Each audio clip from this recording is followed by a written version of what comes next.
savez, on n'est jamais satisfait quand on doit parler de soi. Mais je crois avoir répondu à l'essentiel. Parce que quand nous sommes arrivés à Radio Sénégal au tout début, je faisais allusion au traitement qui n'était pas toujours des meilleurs. Tenez, Radio Sénégal n'a jamais eu de service des sports. Jamais. Alors qu'après enquête, les dirigeants s'étaient rendus compte que Radio Sénégal était surtout suivi les jeudis, vendredis, samedis et dimanches. Et pour ça, il n'y a jamais eu de service religieux ni de service des sports. Moi, je m'impliquais pour sauver certains reportages. Mais comme j'en avais la passion, je ne m'en rendais pas compte. J'ai eu deux directeurs qui m'ont accompagné dans ce sens. Pape Racine Sy et Ibrahima Sané, qui comprenaient ce que je faisais. Pape Racine Sy pour avoir été sportif, Ibrahima Sané pour avoir été chef du desk de la BBC à Londres. Donc, ils pouvaient comprendre ce que je faisais. Là-bas, c'était plus facile parce que les gens avancent en professionnel. Ici, c'était de l'amateurisme marron. Si vous ne vous impliquez pas assez, ça court des risques de ne pas marcher. Vous n'avez pas de service des sports. Je me souviendrai toujours de Robert Sagnan, qui, en allouant des véhicules à la RTS, a dit un jour à Ibrahima Sané, il faut en donner à la IAO les véhicules que je vous donne. Parce que je le vois s'impliquer tous les samedis et dimanches dans les stades, et même en semaine, il mérite d'être doté d'un véhicule de service. J'en avais déjà. Mais le fait de le dire m'a fait énormément de plaisir.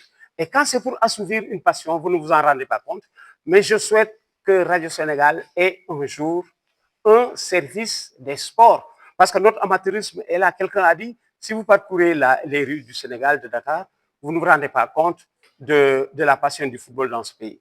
Mais je l'ai bouclé en rappelant que nous ne sommes pas pays de football, mais nous sommes pays de footballeurs. Globalement, je dis oui, satisfait, mais on n'a jamais fini de boucler un travail comme celui-là.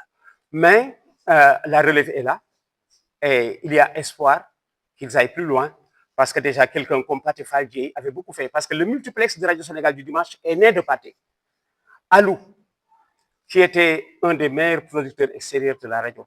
Parce que vous savez, nous parlons d'Alassane Ndiaye Alou, qui n'a pas été un professionnel du genre.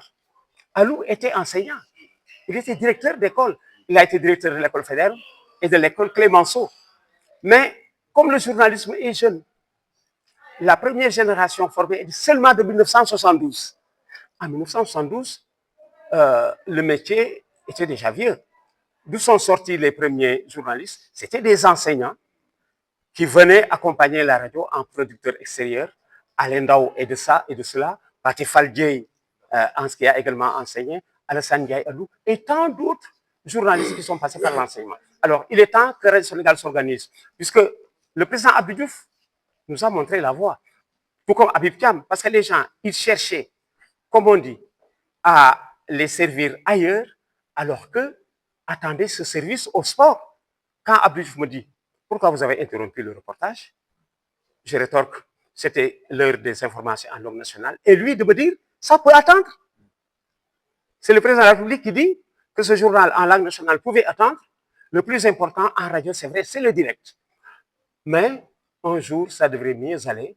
Et comme le producteur extérieur, les radios en ont toujours besoin, parce que la radio fonctionne par les producteurs extérieurs. Vous savez, je dis à quelqu'un, la radio engage des journalistes et des techniciens. Des journalistes et des techniciens. À l'époque, Radio Sénégal faisait 4 heures de journaux, 4 heures. Et les 20 autres heures, quand vous tournez à 24 heures, 4 heures de journaux, qu'est-ce que vous faites des 20 autres heures?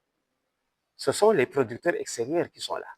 Alors, ceux qui ont le mieux et plus apporté à la radio, ce sont les producteurs extérieurs. Bon, les faits sont nombreux. Il y en a tellement que je ne sais par quel bout prendre. Il y en a beaucoup. Les faits sportifs. Par exemple, j'ai vu toutes les, je le disais tout à l'heure, j'ai vu toutes les CAN du Sénégal, au nombre de 16. Avant les CAN du Sénégal, j'ai eu un vécu de l'épopée de la Coupe d'Aoyof. En 1947, on était très jeunes, on a commencé à vivre le sujet en 1957.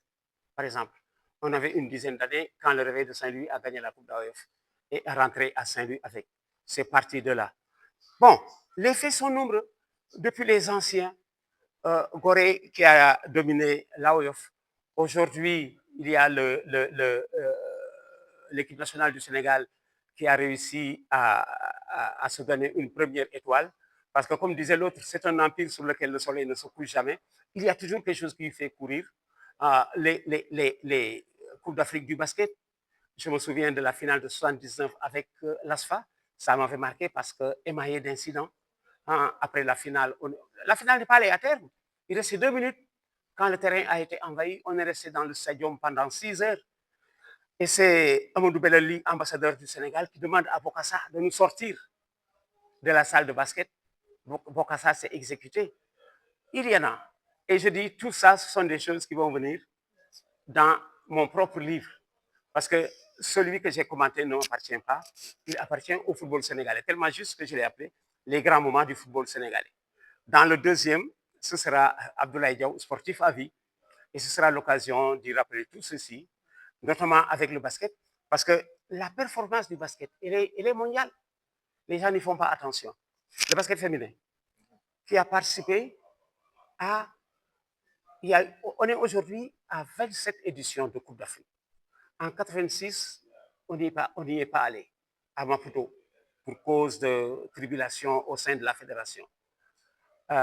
On a fait 26 Coupes d'Afrique, 25 podiums. 26 Coupes d'Afrique, 25 podiums. Si on n'est pas champion, on est vice-champion ou médaillé de bronze. 26 Coupes d'Afrique, 25 podiums. Et à la première Coupe d'Afrique, on n'est pas rentré bredouille. En 66 à Conakry, on n'est pas rentré bredouille. Certes, on n'avait pas gagné la Coupe d'Afrique, mais on avait 2 distinctions individuelles. Jeanne Diompi, meilleure marqueuse, Ndeye Salakan qui venait de la Casamance, Ndeye Salakan qui venait de Thiès, meilleure joueuse. Et elles m'ont dit, ce qui nous a fait plaisir, c'est que notre distinction nous avait été remise par le président Sékou Touré, emblématique. Ça ne s'oublie pas. Bon, tout ça, ça va revenir peut-être dans mon prochain livre que je vais ouvrir après avoir bouclé celui-ci. Mais, comme je dis, on n'a jamais fini dans ce travail. Jamais. Il y a toujours, chaque fois, l'horizon recule. Chaque fois. Regardez, je m'apprêtais à boucler mon livre. Edouard Mendy, champion de 3 continents.